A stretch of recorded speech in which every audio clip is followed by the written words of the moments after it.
Hi, today I want to talk about Shiny Object Syndrome, SOS, that warning sign in every business that we're actually just deviating off course.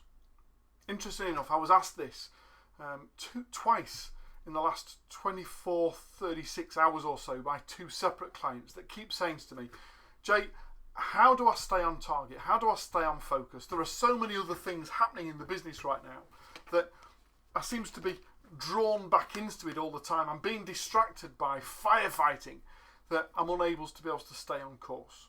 So I want to share a few thoughts with you with regards to what Shiny Object Syndrome is, why we're so drawn towards it, how to identify it, and how to be able to move away from it. First of all, we need to understand as to what is Shiny Object Syndrome. Well, to do that, let me quickly share with you the story of My TrueNORTH and the whole concept of why we're called My TrueNORTH. Let's assume for 1 minute that you've already watched the video about BFAG, and if you haven't already done so, then please go away first, press pause now, and go and find our BFAG video, the big, fat, hairy, audacious goals about how to be able to set something so big that unless you work every single day towards it, then there's no chance at all of ever being able to fully achieve it. It's massively important if we're going to achieve way beyond the norm that we have to have a big, fat, hairy, audacious goal, something that is so scary to think about that unless we're actually on board all the time, then, like I say, there's little chance of ever really achieving it. And then we need to be able to inspire other people, the people that are going to help support us and hold us to account as to what it would mean to us and to the business and them if we were able to achieve that utopia of those big, fat, hairy, audacious goals. We need to be able to have other people that understand the impact that they're having on that and are willing to be able to challenge us if any of us in the business aren't working collectively and effectively towards it. Nevertheless, on a day-to-day basis, we can easily be drawn back into the busyness of business as opposed to ensuring that we remain focused on our efforts to achieve those big, fat, hairy, audacious goals. And that is Shiny Object Syndrome. Let me give you an example. Let's assume that your life goal, this has nothing to do with the business, I'm going to come back to that in a second, but let's assume that your life goal, the thing that you want to hang your hat on and say, do you know what, in life I was able to set this goal and go out and achieve it. Let's assume that your life goal was to be able to trek to the North Pole. Now don't get me wrong, I understand that many others have done it now previously, but let's assume that your goal in life was to be able to put a tick in the box and say, I trekked to the North Pole. Now we know that you can't simply jump on a flight and nip out there for the weekend. We know that in order to be able to do that effectively and successfully, you're probably going to need to do some training. You're probably going to need to buy some specific and specialist equipment.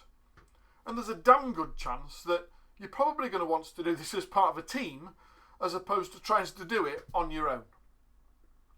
So let's assume that you've chosen the team that you're going to do with it, who are all committed to being able to achieve that as an outcome, that you've bought all the right equipment and tested it out, you've done some trainings to be able to make sure that you're all capable, both fit and mentally fit, to be able to take on this mammoth task.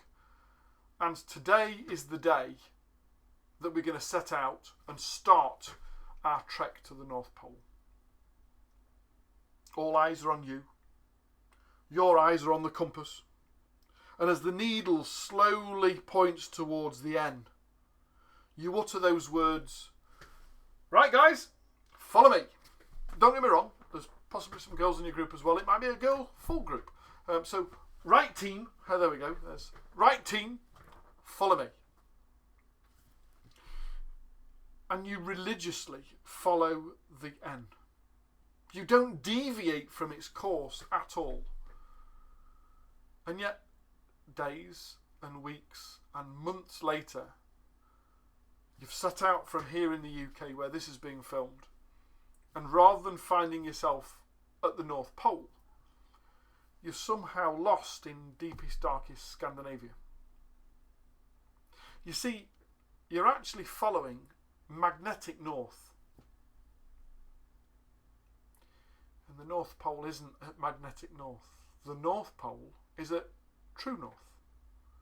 At the moment, as this is being filmed in 2020, the North Pole is 11 degrees to the east of magnetic north. And yet, if you didn't know that, you'd never get there. Even more so is the North Pole moves quite significantly every year. And if you don't know as to what date the map was printed, as to when to deviate from the map in order to be able to account for those differences, account for that movement, you might never find the North Pole. And the scary thing is the fact that the majority of people in business set out with their lifelong goal and then become so busy in the busyness of business that they fail to look up and find out whether they've deviated by 1 degree off course. And yet by doing so, only 1% of business owners ever smash the targets that they first set out to achieve. 99% of business owners don't go on to achieve more than they set out to achieve, and only 5% of business owners ever achieve what they first set out to achieve. 95% of business owners, at some stage in that journey, have fallen foul of shiny object syndrome by 1%, 2%, 3%, so minute that they weren't even aware at the time that it had happened. All were willing to be able to deviate back on course and to make those amendments to get them back on that track towards their big, fat, hairy, audacious goals. And ironically, that's why we founded My TrueNORTH.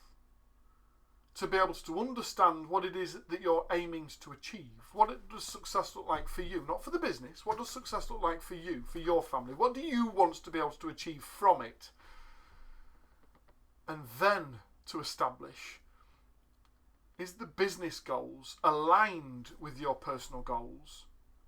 Are they achievable in the time frame that you set out to achieve them by? And are you making sufficient progress and in the right direction, so as not to be drawn off course by shiny object syndrome? However, invariably we are. On a day-to-day basis, things come in, things happen that prevent us from being able to maintain on course. Certainly at the time of recording this video, we are just in the process of starting to relax the lockdown rules with regards to COVID-19, the pandemic that's hit the globe. Nobody predicted that a pandemic would have such a detrimental effect on their business and their plans and their aspirations that we might have to deviate quite so much off course in order to be able to see us through the testing times that this year has been. There are many businesses that will fall along the wayside right now because they don't know how to be able to now re-navigate the map, to be able to refocus on how to get back on course. What does course look like? Where's the end destination, and has that moved? And have we got to be able to change accordingly? And yet, it's only by being able to understand where have you come from, where are you heading to, and where are you right now. In maths, it's referred to as trigonometry. To establish as to, are you still on course to achieve it by the time that you set out to achieve it by? Or have we got to do things differently in order to be able to do so? And that's where we come in. That's what we do. We understand as to a little bit more about you and what success looks like for you and your family. We then review the business and the business goals and aspirations and timeframes to establish as to, are you on course to be able to achieve those? And if not, what are the things that needs to happen in play and put in place in order to be able to move those 11 degrees back from magnetic north towards true north and get you back on track? So how do we set out? How do we overcome that shiny object syndrome? Well, the first things to understand is that it's continually going to happen. it's continually going to present itself to you, because nowhere in your big, fat, hairy, audacious goal did you encounter or envisage the problems that are being presented to you.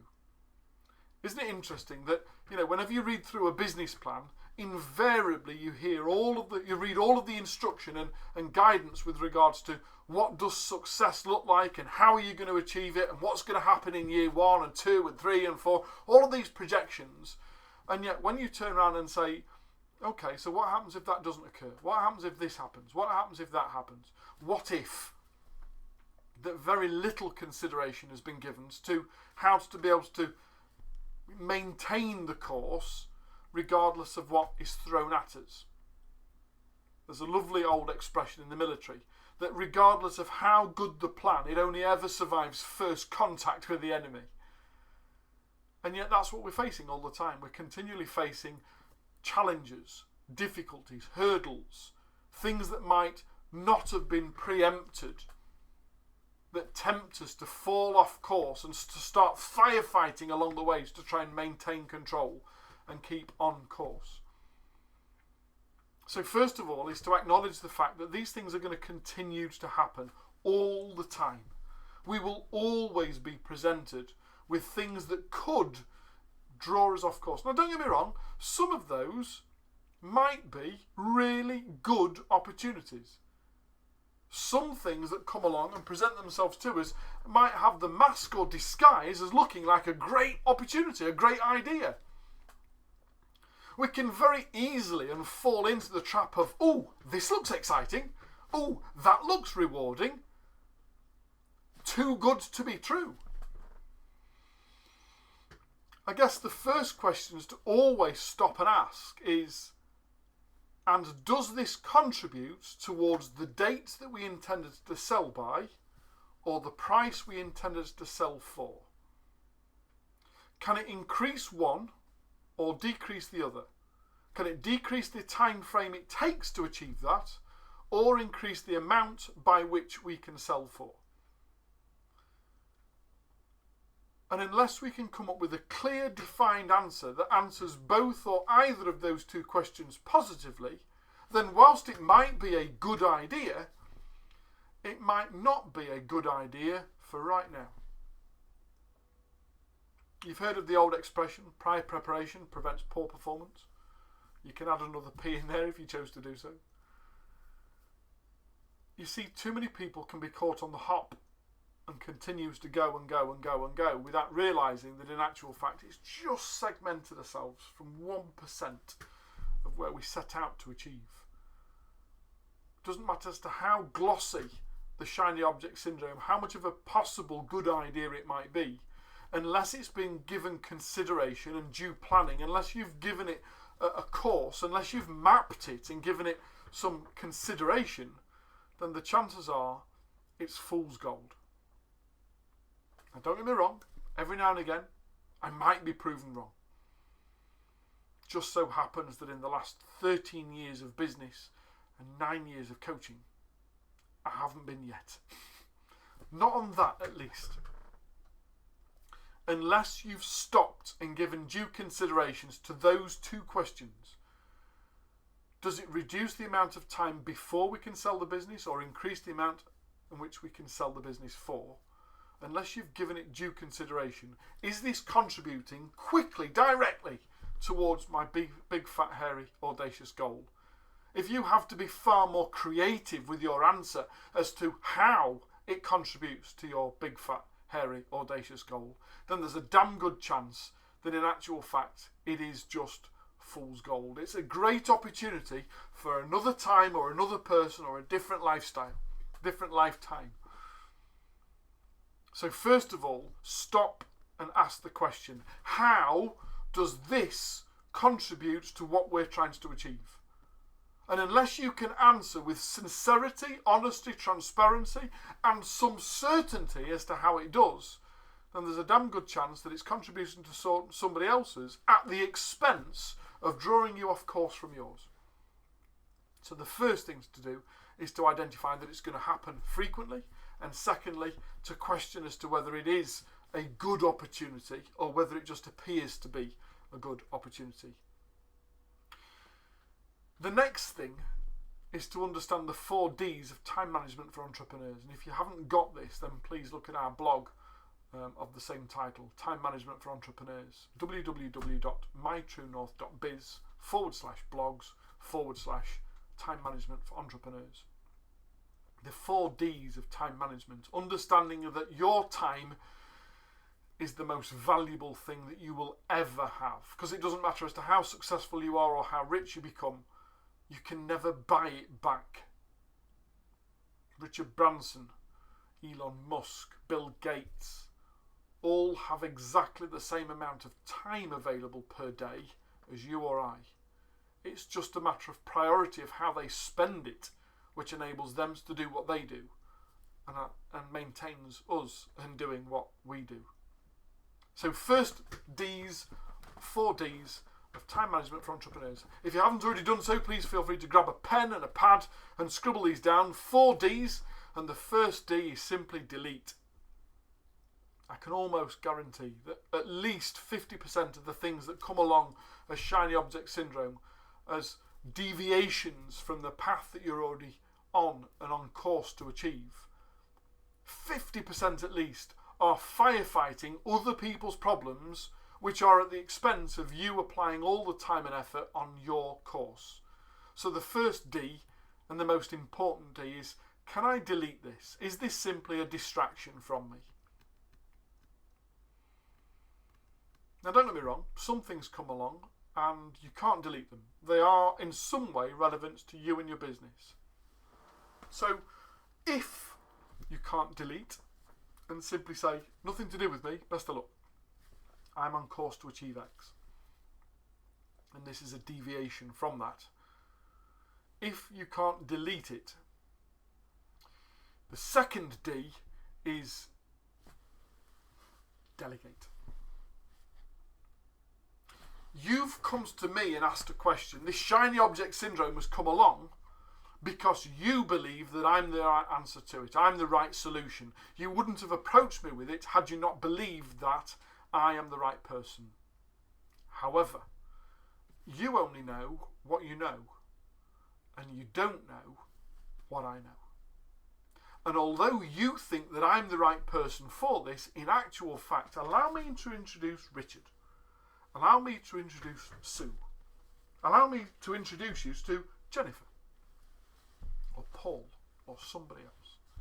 You see, I know that these people are equally as competent, if not more so, than I, in achieving that problem, that hurdle, that goal that you've come to present to us, that golden opportunity of shiny object syndrome. Allow me to introduce you to somebody that is better suited, or at least as suited at being able to do that than me. And you're still going to get the kudos, you're still going to be able to get the recommendation and the recognition of the fact that they had a problem and you've been able to provide the solution. It just didn't involve you being the solution. Allow me to signpost you to somebody else that is equally as suited, if not more so, than I at being able to fix that problem. You lose no like and trust with the person by being able to provide the right solution, even if you are not the solution. The second D in time management for entrepreneurs is simply delegate to the right solution. Now, it might be that having not been able to delete it and understood by listening to the problem that in actual fact you are the right solution, that we have to move to step 3 in our 4 steps of time management. The third D is defer. You see, just because it's of mass importance to them doesn't make it of mass importance to you right now. I can almost stake my life on it that just because it's a priority to them right now does not mean to say that you have to drop everything and firefight for somebody else at the expense of what you had planned for today. Remember, great laid plans only ever survive first contact with the enemy. You've got to establish as to, is this contributing towards my success, or in actual fact, Is it deferring or detecting or preventing me from achieving that success because it's now interrupting my journey? If it's something that I have to deal with and nobody else can deal with, then when am I going to deal with it? When do I determine that this is crucial to me in our journey? When have I got to spend the time to do this, and I'm going to plan it and plot it as such, as opposed to simply drop everything at the expense of somebody else presenting a problem to me? Just because it's the height of their agenda doesn't mean to say it should even be on yours, and if so, whether it's likely to hit the top 3. Today's not over until tomorrow's fully planned. So unless it's going to rock the boat and sink the boat in the next 24 hours, the earliest that you should be available to be able to attend this is tomorrow. And if we can't delete, delegate, defer, if we can't do any of those things, then and only then should we get on and do it. And by applying these 4 Ds into your daily working life, to being able to give due considerations to what does the end look like, and am I still on course, or have I deviated by 1 degree that enables I'm going to end up in Scandinavia as opposed to the South Pole, as opposed to the North Pole. Unless we've started to acknowledge that shiny object syndrome is out there, and we don't have to be ignorant or bullish to simply turn around and say, but I'm on a mission. And unless it's contributing to the mission, then it's costing us the mission. Apply the 4 Ds of time management for entrepreneurs to you and your business, and guarantee I'll save you some time and enable you to remain back on course. If you've got something from us today, please feel free to comment and also to share this with other people within your own network. I'm Jay Allen from My True North, and I'd love to be able to share some more thoughts and ideas with you, so check out all of our other videos and audio recordings for you to be able to get some more out of our mission to be able to help 1 million business owners to add a 0 to their personal disposable income. You take care, and I'll see you again soon.